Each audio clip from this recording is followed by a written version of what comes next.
আজকের খুতবার বিষয়বস্তু হল কয়েকটি আয়াত সূরা আর রহমান থেকে, যা কোরআনের একটি বিখ্যাত সূরা। মুসলিম বিশ্বের অনেক এলাকাতেই আমরা বাছাইকৃত কয়েকটি সূরার প্রতি বিশেষ ভালোবাসা অনুভব করি, কারণ ওই সকল সূরার গুরুত্ব সম্পর্কে বিখ্যাত কিছু বর্ণনা এসেছে। আর নিশ্চিতভাবেই সূরা আর রহমান এরকম একটি সূরা। বিভিন্ন এলাকায়, বিশেষভাবে দক্ষিণ পূর্ব এশিয়ায় সূরা আর রহমানের তেলাওয়াতের খুব প্রচলন বেশি। একই সাথে দুঃখজনক ব্যাপার হলো, বেশিরভাগ মানুষ যারা সূরাটিকে তেলাওয়াত করে এবং ভালোবাসে, আর এই কথা আমি অনেকের কাছ থেকেই শুনেছি, তারা জানেন না এতে কি আছে। তো আসুন সূরাটির প্রতি এই ভালোবাসাকে কাজে লাগিয়ে সূরাটি সম্পর্কে কিছুটা শেখার চেষ্টা করি। এই সূরাতে আল্লাহ আযজা ওয়া জাল্লা বিভিন্ন স্টাইলে একই বাক্যের পুনরাবৃত্তি করেছেন, যেরকম পুনরাবৃত্তি সচরাচর দেখা যায় না। ফাবিআইয়ি আলাই রাব্বিকুমা তুকাযিবান। কয়েকটি আয়াত পরপরই আল্লাহ বারে বারে একই আয়াতের পুনরাবৃত্তি করেছেন। আয়াতটির সরল অনুবাদ হলো, আর আসলে আপনি যদি এই আয়াতটি না বোঝেন তাহলে আপনি পুরা সূরাটির মূল পয়েন্ট অনুধাবন করা থেকে বঞ্চিত হবেন। আল্লাহ আযজা ওয়া জাল্লা অত্যন্ত জোরালো ভঙ্গিতে জিজ্ঞেস করছেন, কোন অনুগ্রহগুলো, কোন বিষয়গুলো, কোন অবিশ্বাস্য বিষয়গুলো তুমি অস্বীকার করছো? এটা খুবই সরল অনুবাদ, কিন্তু মূলত আল্লাহ জিজ্ঞেস করে যাচ্ছেন, তুমি আর কত অস্বীকার করতে পারো, আর কত পরিমাণ জিনিসকে তুমি অগ্রাহ্য করতে পারো। আল্লাহ তোমার জন্য আর কত করতে পারেন, আর তুমি এমন ভাব দেখিয়ে যাচ্ছ যে আল্লাহ এটা করেননি। কি পরিমাণ অন্ধ তুমি হতে পারো। আর তিনি বারে বারে একই প্রশ্ন করে যাচ্ছেন। স্কলাররা অনেক গবেষণা করেছেন, কেন আল্লাহ এভাবে একই আয়াতের পুনরাবৃত্তি করেছেন, কেন তিনি বারে বারে এই প্রশ্নের পুনরাবৃত্তি করেছেন। আর এটা বিস্ময়কর, কারণ প্রথমে আল্লাহ বলেছেন তিনি এই পৃথিবীকে সৃষ্টি করেছেন, এরপর এই প্রশ্নটি করলেন। এরপর তিনি বিচার দিবসের বর্ণনা দিলেন, এরপর আবারও এই প্রশ্ন করলেন। তারপর জাহান্নাম সম্পর্কিত কিছু আয়াত, এরপর তিনি আবারও এই প্রশ্ন করলেন। তারপর জান্নাত সম্পর্কিত কয়েকটি আয়াত, এরপর আবারও এই প্রশ্ন করলেন। শুধু একটি বিষয় নয়, বরং 5টি আলাদা বিষয় আছে সূরাটিতে, আর তারপরেও তিনি বারে বারে একই প্রশ্ন করে যাচ্ছেন। তো এটা আসলেই কৌতূহল জাগিয়ে দিচ্ছে। আর আপনাকে এটা বুঝতে হবে যে কোরআন হলো বিলিসানিন আরাবিয়্যিম মুবিন। আল্লাহ আরও বলেন, ইল্লা বিলিসানি কওমিহি। রাসূলদের ভাষা ছিল তাদের জাতির ভাষা, আর কোরআনের আরবি ভাষা খুবই স্পষ্ট। অন্য কথায়, আপনাকে এর জন্য ব্যাপক আয়োজন করে, জটিলতা দিয়ে এবং ফিলোসফি ব্যবহার করে ব্যাখ্যা তৈরি করতে হবে না, বরং এটা খুবই ন্যাচারাল একটা জিনিস। যখন কেউ আপনার উপর রাগান্বিত হয়, তিনি তখন একই কথার পুনরাবৃত্তি করেন, বিশেষত যদি তিনি প্রশ্ন করেন কাউকে তিরস্কার করার জন্য। যেমন শিক্ষক তার ছাত্রদেরকে চিৎকার করে তিরস্কার করছেন, কারণ বেশিরভাগই পরীক্ষায় ফেল করেছে। আমি কি ক্লাসে এটা শিখাইনি? এটা কি 10 বার রিভিশন দেওয়া হয়নি? আমি কি তোমাদেরকে পড়াইনি? আমি কি আমার দায়িত্ব পালন করিনি? অন্য কথায়, যখন একজন শিক্ষক এই প্রশ্নগুলো পুনরাবৃত্তি করেন, এটা এমন ভাব প্রকাশ করে, আমি আমার সাধ্যমতো সব কিছু করেছি, তোমরা কেন তোমাদের অংশ পালন করনি? আর যত বেশি তিনি পুনরাবৃত্তি করছেন, এটা তত বেশি তার রাগান্বিত হওয়ার মাত্রা প্রকাশ করছে। আর প্রকাশ করছে কতটা ক্ষুব্ধ তিনি তাদের উপর, যারা তার প্রচেষ্টার অবমূল্যায়ন করেছে, যিনি তার সাধ্যমতো সব কিছু করেছেন প্রত্যেক ছাত্রের জন্য। যদি তোমাদের কোনো প্রশ্ন থাকে, সেজন্য আমি ক্লাসের পরেও থেকেছি, তারপরেও তোমরা ফেল করেছো, তারপরেও তোমরা অকৃতকার্য হয়েছ। আল্লাহ আযজা ওয়া জাল্লা এত বেশি রাগান্বিত এই সূরাতে। তারপরও চমৎকার ব্যাপার হলো, তিনি তার কোন নাম দিয়ে শুরু করেছেন?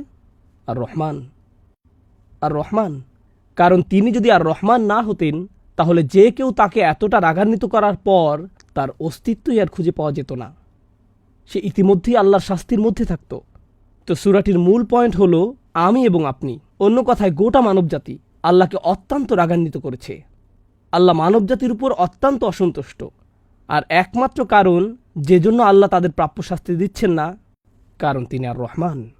সরাসরি গোটা মানবজাতি নয়, বরং বিশেষভাবে যারা সরাসরি রাসূলুল্লাহ সাল্লাল্লাহু আলাইহি ওয়াসাল্লামের শ্রোতা। তো আসুন প্রথম উদাহরণটি বুঝি।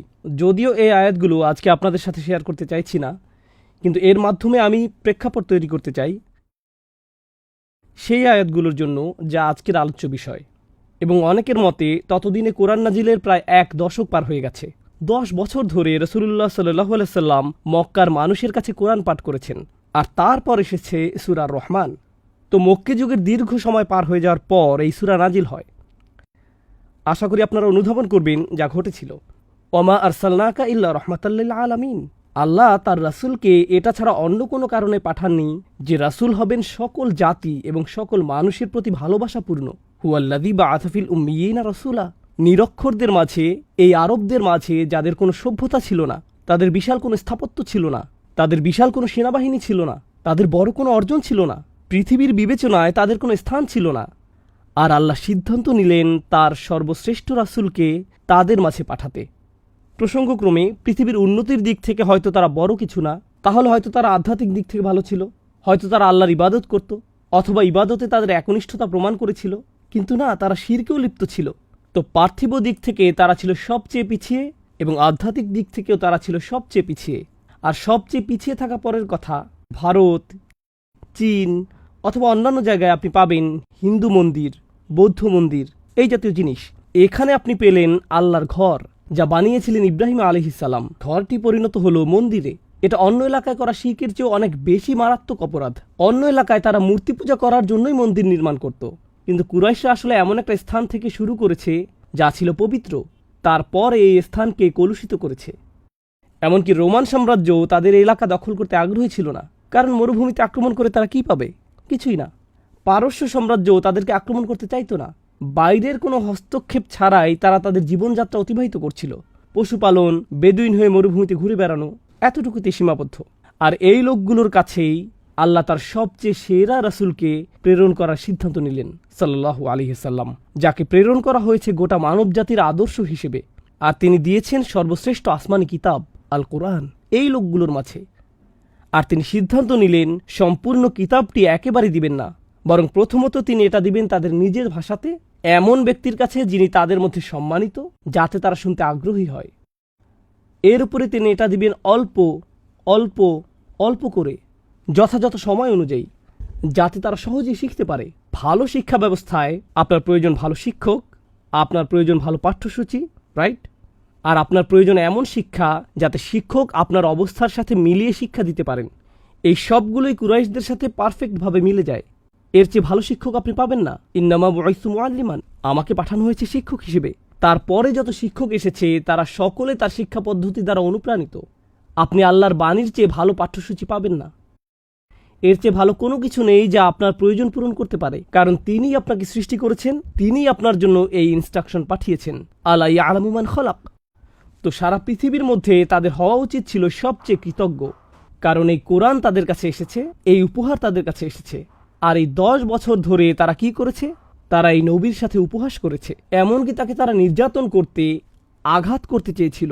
তারা কোরআনকে অবজ্ঞা করেছে, আল্লাহর দেয়া এই শিক্ষাকে উপেক্ষা করেছে।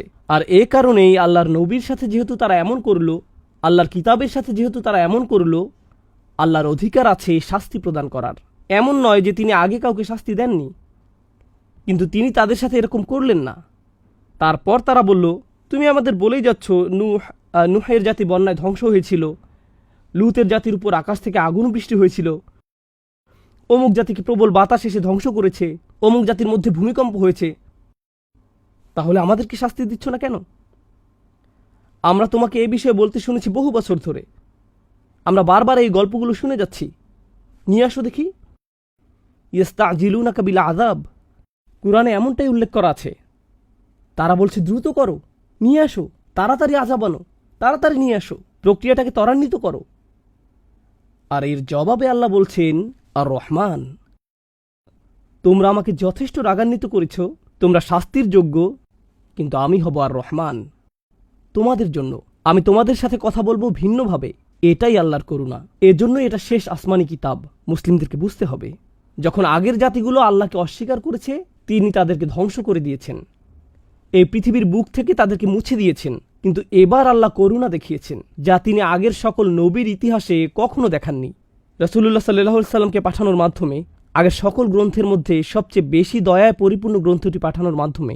এ যুগে অনেকেই বলে কোরআন হলো বর্বরচিত, এটি উগ্রপন্থী অথবা এটি চরমপন্থী। অনেক মুসলিম কিশোর তরুণেরা যখন আপনি তাদেরকে জিজ্ঞেস করেন কোরআন সম্পর্কে তোমাদের ধারণা কি, তারা বলে এটাতে অনেক শাস্তির কথা আছে, আল্লাহ অনেক রাগান্বিত, বেশিরভাগ জিনিসই হারাম।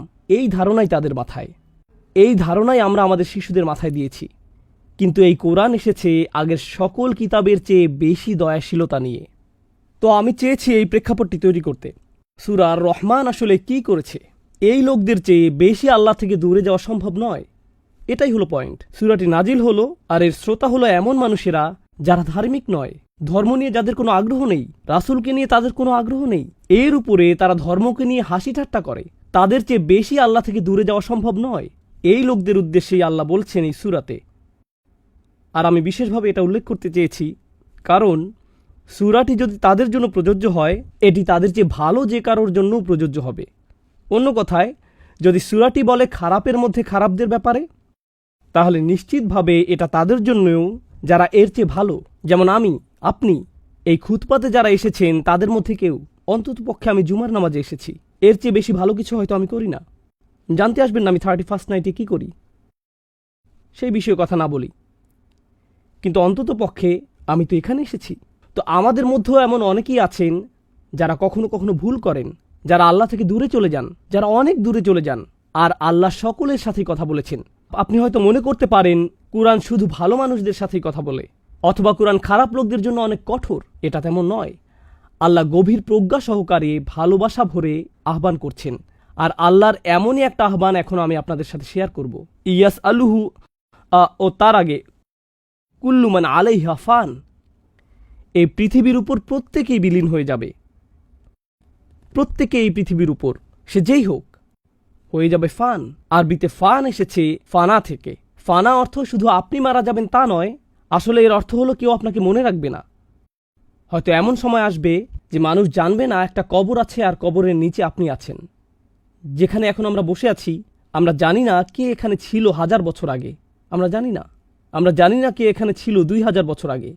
আমরা জানি না মাটির কত গভীরে তারা এখন আছে, আর তাদের দেহের কতটুকু এখন অবশিষ্ট আছে। কদ আলিমনা মা তানকুসুল আরদু মিনহুম, আমি জানি না মাটি তাদের দেহের কতটুকু খেয়েছে। আল্লাহ জানেন, আমরা জানি না। তো আল্লাহ বলছেন একটি বাস্তবতা যা আপনার মনে গেঁথে যাওয়া উচিত। আপনি এখানে স্থায়ীভাবে থাকতে আসেননি।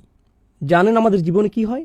দিন আসে দিন যায়, আমরা এতটাই ব্যস্ত হয়ে পড়ি, আজকে কি করব, এই মুহূর্তে কি করতে হবে, ছুটির দিনে কি করব, সামনের 1 মাসে অথবা 2 মাসে কি করব। মানুষ দীর্ঘমেয়াদী চিন্তা করে। তারা চিন্তা করে যে আমি পরিকল্পনা হিসেবেই 2 মাসের ক্যালেন্ডার তৈরি করব, আমি বাৎসরিক ক্যালেন্ডার তৈরি করব। ছাত্ররা চিন্তা করে পরের সেমিস্টারে তারা কোন কোন কোর্সগুলো নিবে। দীর্ঘমেয়াদের ব্যাপারে আমাদের চিন্তা হলো কয়েকদিন নিয়ে, কয়েক মাস নিয়ে। সুপরিকল্পিত কোনো ব্যক্তির প্ল্যান হয়তো পরবর্তী 1 বছর বা 2 বছরকে নিয়ে। এভাবে আমরা দীর্ঘমেয়াদে চিন্তা করি। কিন্তু আল্লাহ আজ্জা ওয়া জাল্লা আমাদেরকে জানিয়ে দিয়েছেন, তোমার দীর্ঘমেয়াদী পরিকল্পনার মধ্যে একটা জিনিস অন্তর্ভুক্ত করতে হবে। মৃত্যু তোমার ক্যালেন্ডারের অংশ। স্টার চিহ্ন দিয়ে রাখো। এটা যে কোনো সময় ছবল দিতে পারে। এটা অনিশ্চিত। এটা আপনার এবং আমার সচেতন মনের অংশ হতে হবে। এতে কিছু আসে যায় না যে আপনি বিশ্বাসী নাকি অবিশ্বাসী, আপনি সিরিয়াস নাকি সিরিয়াস নয়, আপনি নামাজ পড়েন আর না পড়েন। একটি বাস্তবতা আপনি এড়িয়ে যাওয়ার অভিনয় করতে পারেন, এড়িয়ে যাওয়ার চেষ্টা করতে পারেন, কিন্তু এটা আসছে। আর যত দূরই আপনি যান না কেন, ফাইন্নাহু মুলাকিকুম, এটা আসবে এবং আপনাকে আঘাত করবে। কুল্লু মান আলাইহা ফান ওয়া ইয়াবকা ওয়াজহু রাব্বিক, কিন্তু তোমার মুখমণ্ডল, যা হলো কোরআনের একটি এক্সপ্রেশন যা দিয়ে বোঝায় মহিমা, সম্মান, মর্যাদা, যুল জালালি ওয়াল ইকরাম। আল্লাহর কি চমৎকার নাম! সকল মহিমা যার মালিকানাধীন, সকল সম্মান যার মালিকানাধীন। এখন আরবিতে কারাম হলো সম্মান, ইকরাম হলো যখন আপনি কাউকে সম্মানিত করেন। এটা সকর্ম ক্রিয়াপদ, অর্থাৎ আপনি যখন কাউকে সম্মানিত করেন, এটা সকর্ম ক্রিয়াপদ। আমি আসলাম আর কেউ আমাকে সম্মানের সাথে বরণ করলো, এটা হলো ইকরাম। কেউ আমার প্রশংসা করলো, এটা ইকরাম। অথবা আমি আমার বাবা মা, শিক্ষক অথবা অন্য কাউকে সম্মান করলাম, আমি তাদেরকে ইকরাম করলাম। অন্য কথায়, এটা ইকরাম নয় যখন আপনি নিজে নিজে বসে থাকেন। একজনকে আসতে হবে এবং আপনার উদ্দেশ্যে ইকরাম করতে হবে। বুঝতে পারছেন? আপনি যদি পাহাড়ের উপর একাকী বসবাস করেন, এরপর আপনি বললেন আমার অনেক ইকরাম আছে। না না না, কে আপনাকে সম্মানিত করছে? পাখিরা উড়ে এসে আপনাকে সম্মানিত করছে? কেউ এসে এটা আপনাকে করতে হবে। মর্যাদার ক্ষেত্রেও একই বিষয়, জালাল। যদি কেউ মর্যাদাবান হয়, এর অর্থ অন্য কেউ তাকে মর্যাদা দিচ্ছে। কিন্তু লক্ষ্য করুন আল্লাহ কি বলছেন। তিনি বলেছেন প্রত্যেকেই মারা যাবে, যার অর্থ কেউ বেঁচে থাকবে না আল্লাহকে সম্মানিত করতে, কেউ বেঁচে থাকবে না আল্লাহকে মর্যাদা দিতে। তারপরেও এগুলোর মালিকানা আল্লাহর। তারপরেও এগুলোর মালিকানা আল্লাহর। অনেক মানুষ আছে, তারা যখন আল্লাহ থেকে দূরে চলে যায়, তারা বলে আল্লাহর কেন আমার প্রশংসা দরকার? আল্লাহর কেন আমার ধন্যবাদ প্রয়োজন? আল্লাহ কেন চায় যে আমরা তার প্রশংসা করি? আমি এমন মানুষও দেখেছি যারা বলে মাআদাল্লাহ, তারা আল্লাহ সম্পর্কে এভাবে কথা বলে, আল্লাহ কেন চায় যে আমি তার প্রশংসা করি? অন্য যে কেউ যে সব সময় প্রশংসা চায়, আমরা তাকে বলি অহংকারী, উদ্ধত, অভাবী। আল্লাহ কেন এরকম করেন? আল্লাহ এই প্রশ্নের জবাব দিয়েছেন, তোমরা সবাই মারা যাবে, কিন্তু তারপরেও আমার তা থাকবে ইতিমধ্যে সকল মর্যাদা, সকল মহত্ব, সকল সম্মান, সকল মহিমা আমার মালিকানাধীন। আল্লাহ আমাদের বলছেন তাকে সম্মানিত করার জন্য তার সৃষ্টি জগতের প্রয়োজন নেই, তিনি ইতিমধ্যেই সম্মানের মালিক। তো তিনি আমাদের এমন তাৎপর্যপূর্ণ বিষয় বলেছেন, আর তোমরা যা করো তোমরা তা আল্লাহর জন্য করছো না, কারণ তোমরা আল্লাহর রত্নভাণ্ডারে কিছু যোগ করছো না, তোমরা শুধু করতে পারো তোমাদের নিজেদের জন্য। ইন আহসানতুম আহসানতুম লিনাফসিকুম, যদি তোমরা সবচেয়ে সেরা কাজগুলো করো, সেই সেরা কাজ আসলে তোমরা আল্লাহর জন্য করছো না, তোমরা করছো তোমাদের নিজের জন্য। এটা কোরআনের কথা। ওয়ামান জাহাদা ফাইন্নামা ইউজাহিদু লিনাফসিহি, যেই যতটুকু সংগ্রাম করুক সে এটা করে তার নিজের জন্যই। এই ইনভেস্টমেন্ট আপনার নিজের জন্য। যখন আল্লাহ আপনাকে তার পথে আনছেন, মানুষ ভুল বুঝে আর ভুল চিন্তা করে, আমাকে জোর করে কারো বাধ্যবাধকতায় নিয়ে আসা হচ্ছে, আমাকে জোর করে কারো আনুগত্য করা হচ্ছে, আমাকে জোর করে তাই করানো হচ্ছে যা আমি করতে চাই না। আর আল্লাহ আপনাকে বলছেন আমি শুধু তোমাদেরকে করার আমন্ত্রণ জানাচ্ছি, তোমরা যদি করতে চাও করো, যদি চলে যেতে চাও যেতে পারো। ফামান শাআ ফালিউমিন ওয়া মান শাআ ফালিয়াকফুর, যে চায় বিশ্বাস করতে পারে, যে চায় অবিশ্বাস করতে পারে। কুরআন প্রকাশ্যে বলছে তোমার চলে যাওয়ার স্বাধীনতা আছে, কিন্তু আপনি যদি আল্লাহর পথে আসেন সেক্ষেত্রে আপনি একাই সুবিধাভোগী, আপনি আল্লাহর কোনো উপকার করতে পারবেন না। আপনি যেমন আল্লাহর কোনো ক্ষতি করতে পারেন না, তেমনি আল্লাহর কোনো উপকারও করতে পারেন না। এজন্যই তিনি বলেছেন ওয়ায়াবকা ওয়াজহু রব্বিকা যুল জালালি ওয়াল ইকরাম, তাঁর মর্যাদা রয়ে যাবে, তোমাদেরকে তার প্রয়োজন নেই। আর তারপর তিনি প্রশ্ন করছেন ফাবি আইয়ি আলাই রব্বিকুমা তুকাযযিবান, তোমাদেরকে তার প্রয়োজন নেই, তারপরেও তিনি তোমাদেরকে বাঁচিয়ে রেখেছেন, তারপরেও তিনি খাওয়াচ্ছেন, দিয়ে যাচ্ছেন, আপনার প্রয়োজন পূরণ করছেন, আপনার জীবনকে সৌন্দর্যমণ্ডিত করছেন। তিনি শুধু আপনাকে টিকে থাকার উপকরণ দিয়ে ছেড়ে দেননি, জেলখানার ভিতরেও মানুষ বেঁচে থাকতে পারে। তিনি আপনাকে ঘর দিয়েছেন, টিকে থাকার জন্য শুধু চামড়াই যথেষ্ট। তিনি আপনাকে দিয়েছেন পোশাক, তিনি আপনাকে এই জিনিসগুলো দিয়েছেন, কিন্তু আপনাকে কিছু দেয়া তার প্রয়োজন নেই, আর আপনার থেকে কোনো কিছু পাওয়ার তার প্রয়োজন নেই। আর কত পরিমাণ তোমরা অস্বীকার করবে। ফাবি আইয়ি আলাই রব্বিকুমা তুকাযযিবান, যুক্তি উপস্থাপনের কি শক্তিশালী উপায় আমাকে এবং আপনাকে আল্লাহর সামনে আমাদের অবস্থান স্মরণ করিয়ে দেওয়ার জন্য। আমরা কখনোই আল্লাহকে দেওয়ার জন্য কিছু করতে পারবো না, আর আমরা কখনোই বলতে পারবো না যে আমাদের কাছে আল্লাহর কোনো দেনা আছে। আপনি আমি বলতে পারি না আল্লাহ আমাদের কাছে দেনাদার। মানুষ মূর্খতাপূর্ণ কথা বলে, আমি এত দোয়া করলাম আল্লাহ কবুল করলো না। আল্লাহ কি আপনার কাছে ঋণী? আল্লাহর কাছে দোয়া করা অনলাইনে কোনো কিছু কেনার মতো না। তারা বলেছে 3 দিনের মধ্যে জিনিস পৌঁছে যাবে, এখনও আসলো না। আমি এখন আর নামাজ পড়ি না, কারণ আমি অনেক দোয়া করেছি, কিন্তু তারপরও পরীক্ষায় ফেল করলাম। আপনি পরীক্ষায় ফেল করেছেন কারণ আপনি লেখাপড়া করেননি। আপনি ফেল ওই জন্য করেননি যে আপনি দোয়া করেছেন আর আল্লাহ আপনার অর্ডার ঠিকমতো ডেলিভারি করেননি। আল্লাহর উপর এভাবে দাবি আরোপ করার আপনি কে? আল্লাহর প্রতি আমাদের মনোভাব হয়ে গেছে কাস্টমারের মতো। আমরা আল্লাহকে মনে করি এমন কারো মতো যে আমাদের কাছে ঋণী। ফাবি আইয়ি আলাই রব্বিকুমা তুকাযযিবান, আমাদের দোয়া হয়ে গেছে অহংকারপূর্ণ। খেয়াল করেছেন বিষয়টা? আল্লাহর কাছে আমাদের চাওয়ার ধরনও হয়ে গেছে অহংকারপূর্ণ। আর আল্লাহ আমাদের স্মরণ করিয়ে দিচ্ছেন আর কত তোমরা অস্বীকার করবে, আর কত বিভ্রান্তির মধ্যে তোমরা থাকবে। আরবিতে আলা শব্দটি খুবই তাৎপর্যপূর্ণ। সাধারণত অনুবাদ করা হয় তোমাদের রবের কোন কোন অনুগ্রহকে অস্বীকার করবে। অনুগ্রহ হলো নিয়াম, ফাদাইল, ফাদল, এগুলো অর্থ অনুগ্রহ। কিন্তু আলা শব্দটি আসলে এসেছে আলা থেকে, যাকে বলা হয় আদাতুত তানবিহ, এমন বিষয় যা আপনার মনোযোগ প্রত্যাশা করে।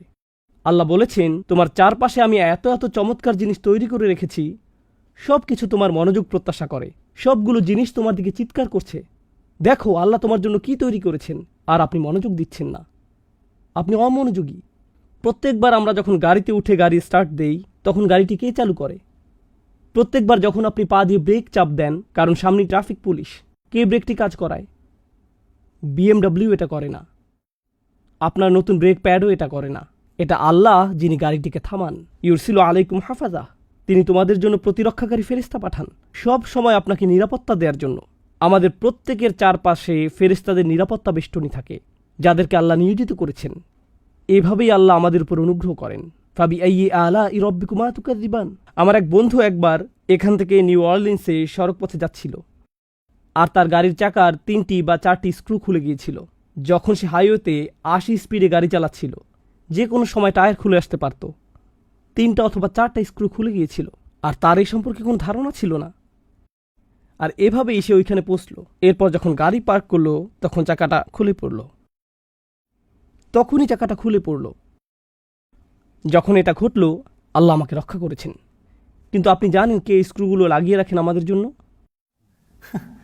আমরা মনে করি ঘটনাটি ছিল বিস্ময়কর, কারণ তখন স্ক্রু খুলে গিয়েছিল। কিন্তু কে এগুলো লাগিয়ে রাখেন?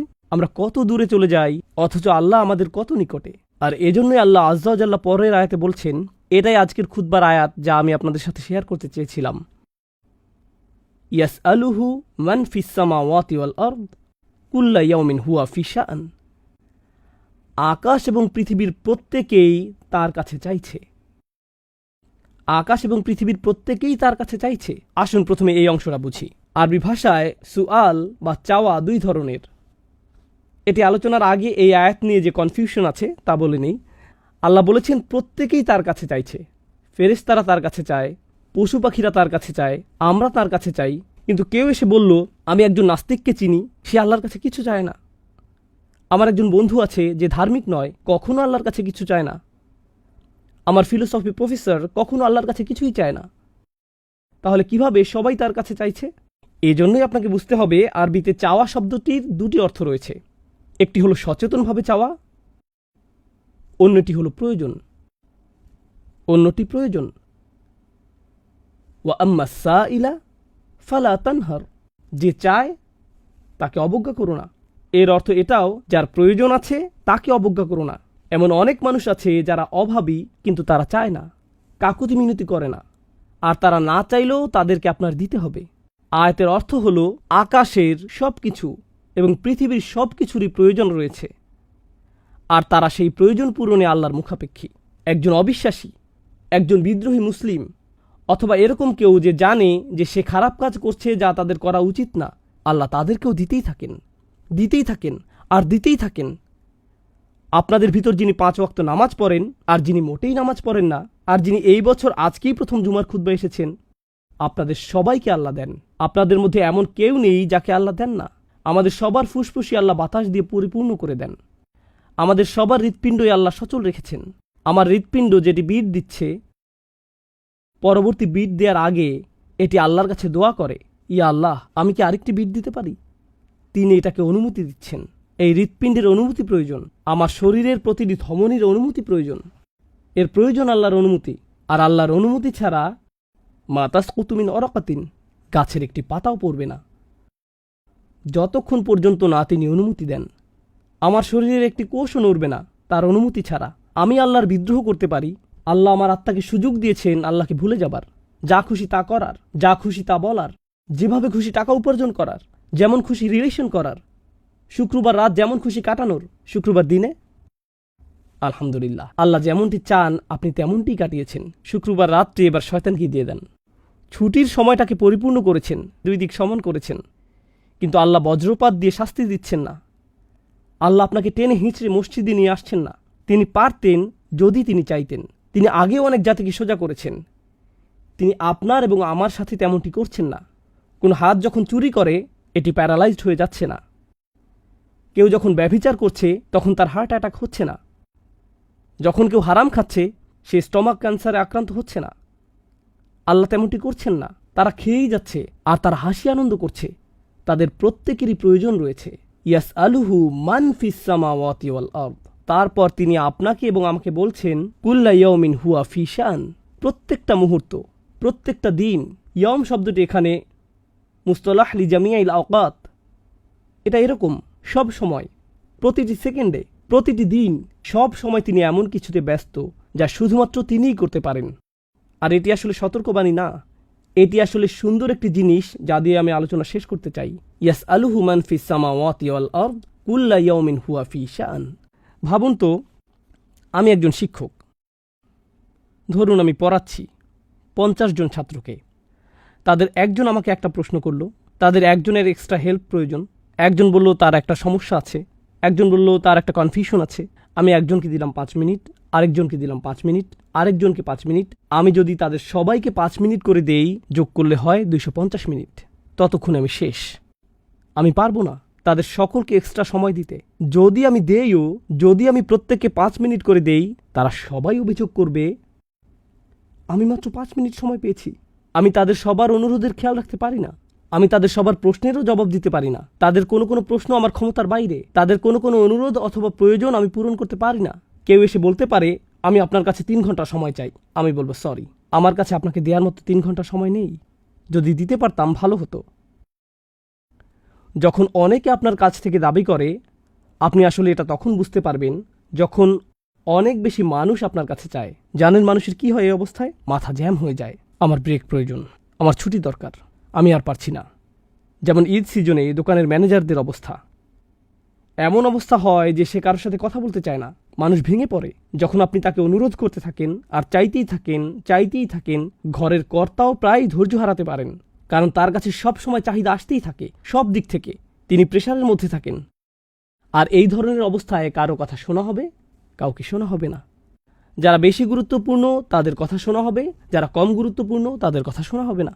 আল্লাহ আজ্জা ওয়া জাল্লাকে দেখুন, সকলেই তার কাছে চাইছে। বিশ্বাসীরা তার কাছে চাচ্ছে, অবিশ্বাসীরাও তার কাছে চাচ্ছে। সবচেয়ে বিদ্রোহী মুসলিমরা অমুসলিমদের কথা ভুলে যান কিছুক্ষণের জন্য। সবচেয়ে বিদ্রোহী মুসলিম যারা প্রকাশ্যে গর্বের সাথে হারাম কাজ করে, যারা জঘন্য কথা উচ্চারণ করে, যারা একে অপরের প্রতি অন্যায় করে, তারা এগুলো সব করে প্রকাশ্যে, কিন্তু তাদের হৃৎপিণ্ড পরবর্তী বিটের জন্য অনুমতি প্রার্থনা করে। আর আল্লাহ দিয়ে দেন। এমনকি তাদের জন্য আল্লাহ ফেরেশতা পাঠান যখন তারা গাড়ি চালিয়ে নাইট ক্লাবে যায়। তাদেরকেও আল্লাহ আজ্জা ওয়া জাল্লা নিরাপত্তা দেন এবং দিতে থাকেন। আল্লাহ যেভাবে দান করেন তা শুধু তার পক্ষেই সম্ভব। এটাকেই বলা হয় শান। শান হলো এমন একটি আমর ইখতাসু বিআহাদ, এটা শুধু একজনের দ্বারাই সম্ভব। আপনাদের কারো কারো নিজস্ব ব্যবসা প্রতিষ্ঠান আছে, সেখানে কিছু কাজ শুধু আপনাকেই করতে হয়। এর জন্য যদি অন্য কাউকে ভাড়া করেন, অবস্থা এলোমেলো হয়ে যায়। কর্মচারীকে ক্যাশের দায়িত্ব দিয়ে গেছেন, এরপর কোনো একটা ঝামেলা তৈরি হয়েছে। এ কাজ শুধু আপনার পক্ষেই সম্ভব। এটাকে বলা হয় শান। কিছু বিষয় আছে যা আল্লাহ করেন, অন্য কারো পক্ষে তা সম্ভব না। আর যখন আপনি বুঝতে পারেন আল্লাহ সব সময়ই আপনার জন্য এমনটি করছেন, তখন আপনি সেই তুচ্ছ প্রশ্নটির কথা ভুলে যাবেন যা শয়তান আপনার এবং আমার মনে তুলে দেয়। কোথায় ছিলেন আল্লাহ যখন আমার দরকার ছিল? আল্লাহ কোথায় ছিলেন যখন আমি সমস্যায় পড়েছিলাম? ওই অবস্থায় কেন তিনি আমাকে সাহায্য করলেন না? মানুষ এ ধরনের প্রশ্ন করে। আপনার মনেও কখনো কখনো এই ধরনের প্রশ্ন আসে, আল্লাহ কোথায় ছিলেন? আর আল্লাহ বলছেন, আমি সব সময় তোমার সাথে ছিলাম, আর আমি তোমার জিহ্বাকে সুস্থ রাখছি যখন তুমি এই কথা বলছো। বলুন তো, কিভাবে আপনার শব্দনালী দিয়ে শব্দ বের হয়ে আসছে? কিভাবে আপনার মুখ দিয়ে বাতাস বেরিয়ে আসছে যখন আপনি আল্লাহর সমালোচনা করছেন? তিনি আপনাকে তার জন্য শক্তি প্রদান করছেন। এটাই হলো কুল্লা ইয়াউমিন হুয়া ফি শান। আর তারপর তিনি আবারও জিজ্ঞেস করছেন, ফাবি আইয়ি আলাই রাব্বিকুমা তুকাযযিবান, আল্লাহর কোন বিস্ময়কর দান যা তোমার প্রভু তোমাদেরকে দিয়েছেন, যা তোমরা উভয় অস্বীকার করবে? শেষ যে বিষয়টি আপনাদের সাথে শেয়ার করতে চাই, যে বিষয়টা নিয়ে অনেকেরই কৌতূহল রয়েছে, আল্লাহ মানুষ এবং জিন উভয়কে উদ্দেশ্য করে বলেছেন কুমা, অর্থাৎ দ্বিবচন দিয়ে বোঝানো হচ্ছে মানব এবং জিন উভয় জাতিকে। তো কেন মানুষ এবং জিনের কথা উল্লেখ করা হলো? এটা আসলে ইন্টারেস্টিং কারণ কুরাইশরা, মনে আছে যাদেরকে আমরা বলেছিলাম কোরআনের সরাসরি শ্রোতা, এই কুরাইশরা রসুল সাল্লাল্লাহু আলাইহি সাল্লামের শত্রু হয়ে গেল। তারা শুধু ইসলাম গ্রহণ করা থেকে বিরত হয়নি, বরং এক হিসেবে তারা শয়তানের বন্ধুতে পরিণত হয়েছিল। তো যারা আল্লাহর দ্বীনের বিরোধিতা করে, তাদেরকে বাইরে থেকে আপনি মানুষ রূপে দেখতে পান, আর আপনি যা দেখেন না, তাদের চারপাশে যারা সবসময় ওয়াসওয়াসা দিয়ে যাচ্ছে তারা কে? জিন, শায়াতিন। আল্লাহ এদের সবাইকে দেখছেন। আল্লাহ দেখছেন যে অকৃতজ্ঞ শুধু মানুষরাই নয় যাদেরকে আমরা দেখতে পাই, আল্লাহ এটাও জানেন যারা সব সময় তাদেরকে ওয়াসওয়াসা দিয়ে যাচ্ছে তারা হলো জিনদের অন্তর্ভুক্ত। তো তার প্রশ্নের অন্তর্ভুক্ত যা আপনি দেখতে পান, এবং তার প্রশ্নের অন্তর্ভুক্ত যা আপনি দেখতে পান না। আর এই অসাধারণ সূরাটিতে যখন আমি এবং আপনি আল্লাহ থেকে দূরে সরে আসি, যখন আমি এবং আপনি আল্লাহর বিরুদ্ধে বিদ্রোহ করি এবং সবচেয়ে জঘন্য অপরাধটি করি, আল্লাহর প্রতি অকৃতজ্ঞতা দেখাই, তখন কার ওয়াসওয়াসা আমরা অনুসরণ করি? ওয়ালা তাজিদু আকসারহুম শাকিরিন। শয়তান প্রতিজ্ঞা করেছিল, আমি গ্যারান্টি দিচ্ছি তাদের বেশিরভাগকেই আপনি অকৃতজ্ঞ হিসেবে পাবেন। তার কাজই হচ্ছে আমাদেরকে অকৃতজ্ঞ বানানো, তার কাজই হচ্ছে আমাদেরকে বেখেয়াল রাখা আল্লাহ আমাদেরকে যে অনুগ্রহ করেছেন তা থেকে। এটাই সে সব সময় করে যাচ্ছে ওয়াসওয়াসার মাধ্যমে। এজন্যই আল্লাহ উভয়কে উদ্দেশ্য করে বলেছেন, মনে রাখবেন যে আপনি একা নন, কেউ একজন আছে, শয়তান আপনার চারপাশে আছে, যার সার্বক্ষণিক দায়িত্ব হলো আপনাকে ভুলিয়ে দেয়া, যার মানে আপনাকে আধ্যাত্মিকভাবে সবসময় যুদ্ধ করে যেতে হবে, সেই অদৃশ্য যুদ্ধ। আর আমাকে এবং আপনাকে সবসময় এটা মনে রাখতে হবে, কারণ এই অদৃশ্য শক্তি চায় যে আমরা ভুলে যাই। সে চায় যে আমরা দায়িত্বে অবহেলা করি। অমা আনসানিহু ইল্লা শাইতানু আন আযকুরাহু। আমি ভুলিনি, কিন্তু শয়তান সক্ষম হয়েছিল আমাকে ভুলিয়ে দিতে। আমাদের উপর শয়তানকে কোনো শক্তি দেওয়া হয়নি, শুধু একটি শক্তি দেওয়া হয়েছে, সে আপনাকে ভুলিয়ে দিতে পারে। সে আপনাকে ভুলিয়ে দিতে পারে। যেমন আপনি আপনার চাবির কথা ভুলে যান, গাড়ির চাবি কোথায় রেখেছেন খুঁজে পান না, ঠিক যখন জুমার নামাজে যাবেন সেই সময়। আপনি কখনোই গাড়ির চাবি হারান না, শুধুমাত্র মসজিদে আসার সময় ছাড়া। এটাই শয়তানের চাল। আল্লাহ আমাদেরকে রক্ষা করুন শয়তানের ওয়াসওয়াসা থেকে। আল্লাহ আমাদেরকে সত্যিকার অর্থে কৃতজ্ঞ বান্দা হওয়ার তৌফিক দান করুন। অনেক তরুণ যুবকদের ক্ষেত্রে, যেহেতু সামনেই 31st নাইট, এটা লোভনীয় একটা সময়। বন্ধুবান্ধবরা যখন আপনাকে কল করে বলবে চলো পার্টি করতে যাই, তখন আপনি বলবেন না ভাই, আমি একটা খুতবা শুনলাম, আমি আর খারাপ কাজ করতে পারবো না। তারপর তারা বলবে তুমি আসলেই নিরস, কাম অন চলো যাই। আপনার বন্ধুবান্ধব এরকম বলবে, ঠিক ওই মুহূর্তে আপনাকে চারপাশে তাকিয়ে দেখতে হবে যে কাকে আপনি অনুসরণ করছেন। দিন শেষে কে আপনার উপকারে আসবে? কে আপনার উপকারে আসবে? আল্লাহর পথে চলা কি আপনার উপকারে আসবে, নাকি এই বন্ধুদের সঙ্গ আপনার উপকারে আসবে, যারা আপনাকে বলছে কিছুক্ষণের জন্য ভুলে থাকতে? আমি জানি তোমার মনের মধ্যে এটা আছে, কিন্তু কিছুক্ষণের জন্য ভুলে থাকো। তোমার বিবেকবোধকে শুধু ঘুম পাড়িয়ে রাখো। আসো এখন কিছুটা ফুর্তি করে নিই, এরপরে আবার বিবেককে জাগিয়ে তুলতে পারবে। ওয়াতাকুনু মিন বাদিহি কওমান সালিহিন। তুমি ভালো মানুষ হতে পারবে পরে। এখন সময় হলো পার্টি করার। আপনি যদি যুদ্ধ করে এই প্ররোচনার বিরুদ্ধে জয়ী হতে পারেন, আল্লাহর কসম, আপনি সবচেয়ে বড় যুদ্ধে জয়লাভ করেছেন। আপনি নিজেকে জয় করেছেন। আল্লাহ আজ্জা ওয়া জাল্লা আমাদেরকে নিজেদের নফসের বিরুদ্ধে জয়লাভ করার এবং তার সন্তুষ্টির পথে আমাদের সত্তাকে সমর্পণ করার তৌফিক দান করুন। বারাকাল্লাহু লি ওয়া লাকুম ফিল কুরআনিল হাকিম ওয়া নাফা'নি ওয়া ইয়্যাকুম বিল আয়াতি ওয়াজ যিকরিল হাকিম। যতটা সম্ভব সামনে চলে আসুন।